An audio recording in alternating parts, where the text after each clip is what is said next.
was kind of, how did you end up in Bakersfield to begin with? Were you born here and stuff? I came to Bakersfield in 1984. Okay. And from England. It wasn't our first trip to California. We'd been there in the late 70s for like a year, but we went back to England, and then my dad got a good job offer in California. And that's where I went to junior high, Actus Junior High, and then I went to Garces starting in 86 and graduated in 1990, Garces Rams.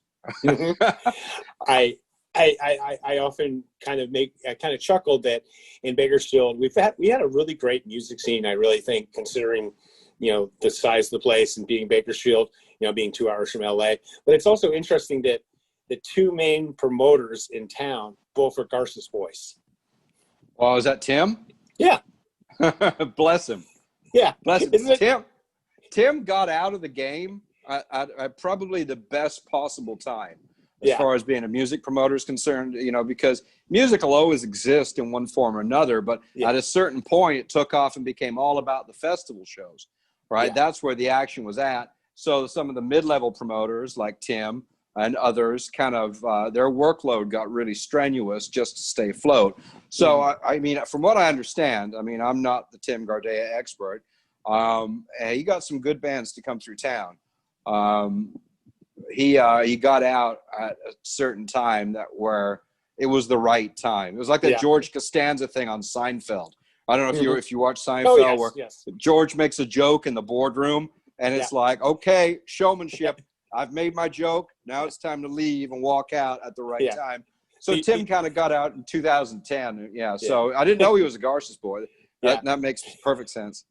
The line was, the ocean called, they're out of shrimp.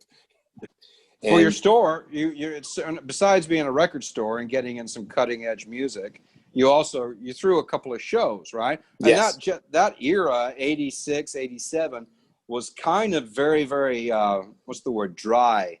We talk about it in the film because a lot of bands wouldn't come to Bakersfield out of fear of getting beat up and having their equipment stolen, right?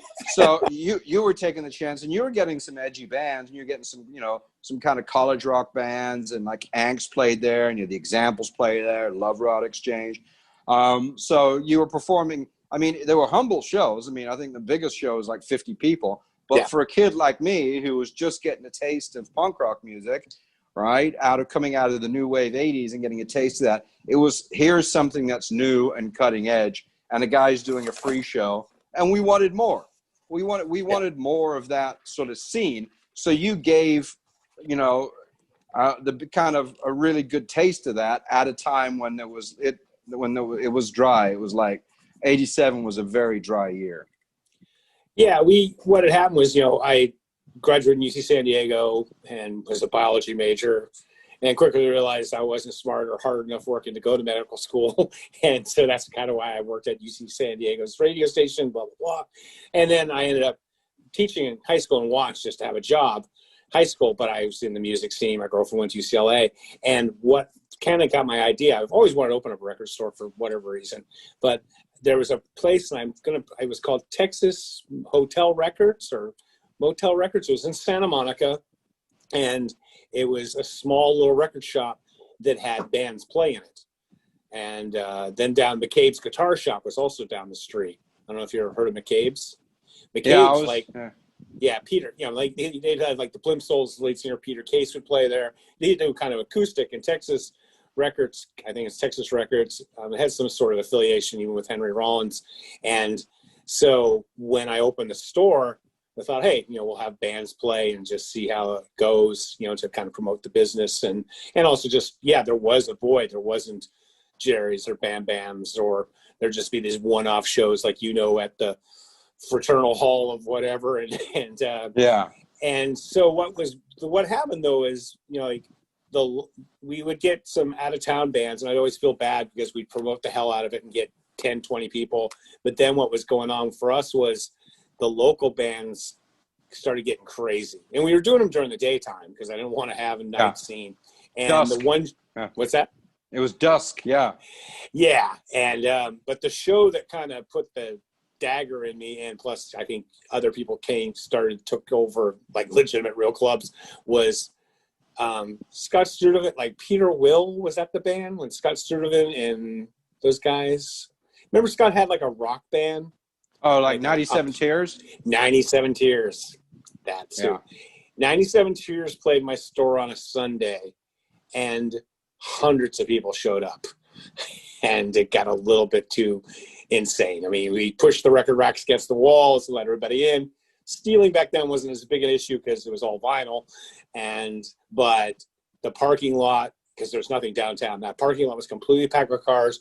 People were drinking, carousing. Even though it was like a Sunday afternoon, it was pretty nuts. And after that, after that, I was like, yeah, this, the out of town bands, like I had the Swamp Zombies play. I don't know if you remember them. They were kind of like a psychobilly band with a stand-up bass. Oh yeah. And they came and they were on like Dr. Dream Records or something. And they were coming through, and I felt so bad. There was like me, my dad, and like two people I dragged in, like 5 people watching them. Of course the bands were always usually pretty cool, especially playing, a store or something. So, and we had that band Fuck play. Oh yeah. Yeah. I'll share one with you. And I'll never forget this. It was David Keish's band Fantasy. Oh, yes. And they were like a proto glam rock band from the 80s. Very straightforward. Doing the spandex and the teased hair. And they were very unique characters, right? From Bakersfield, Oildale. I don't know where they're from. Yeah, but I'll never forget their singer was like, the singer had the whole Def Leppard thing down, complete with the teased hair and the whole bullet belt and everything. And he was a blonde, and he brought out this acoustic guitar on their last song, and he wanted to do the whole Pete Townsend thing where he wanted to smash it on the floor. And I swear to God, it took this guy probably about 5 or 6 swipes at smashing this guitar on the floor for whatever. And this guitar was not a big, like, heavy instrument. It looked like it was made out of It was in the matches. window of the store. It was in the window in the store for the rest of the time the store's on 19th Street. Yeah. We put the guitar. He couldn't even smash it, right? And it wasn't that tough of a guitar. It was just dumb luck, right? Rock. They had their big hit was Rock with the Boys. Yeah. And that lead singer I often saw hanging out at Yokas Park. Oh, yeah? Okay. Beach Park. I'm not going there. Yeah. Well, you've got a big treasure trove of that stuff, I guess, flyers and things. Well, I've got some of my own, but it's kind of interesting that more of this project has kind of progressed. The more people have come out of the woodwork and say, here's some photos. So I kind of grab the ones that I want to use, right? Because it's all about the angle and the quality. I don't want to put up a flyer or a picture where the picture's not that interesting, bad angle, unflattering to the subject. Yeah. So I trim it, I treat it, whatever I got it, and I grab the best ones, right? And because of that, it kind of, it's not about me, it's about the picture anyhow. Other people come forward and say, like today, for instance, I got a message from Scott Graham from Chaotic Evil. Oh, right? yeah. And he said, dude, amazing job posting these pictures, love watching them. Here's some pictures of me performing in Chaotic Evil and my brother who played the drums. Now, this is great because I don't have any pictures of Chaotic Evil. And that band was like, when I was coming up in 87, they own this town, right? Oh, they were amazing. I mean, just truly amazing. That whole genre of like punk that kind of crossed over into metal, like DRI, Anthrax, Crumbsuckers, Agnostic Front. It was that era. So, a band like Chaotic Evil playing a show brought out the mosh pits and brought out the people, right? So it was great because I had no pictures of Chaotic Evil. I never thought I ever would.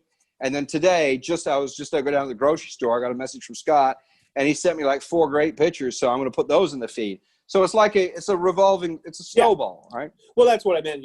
People are sending it. Now, are you actually archiving them on like Google Photos or something? Or doing something with them? I'm just putting them in my phone and jamming them online. I'm a simple guy.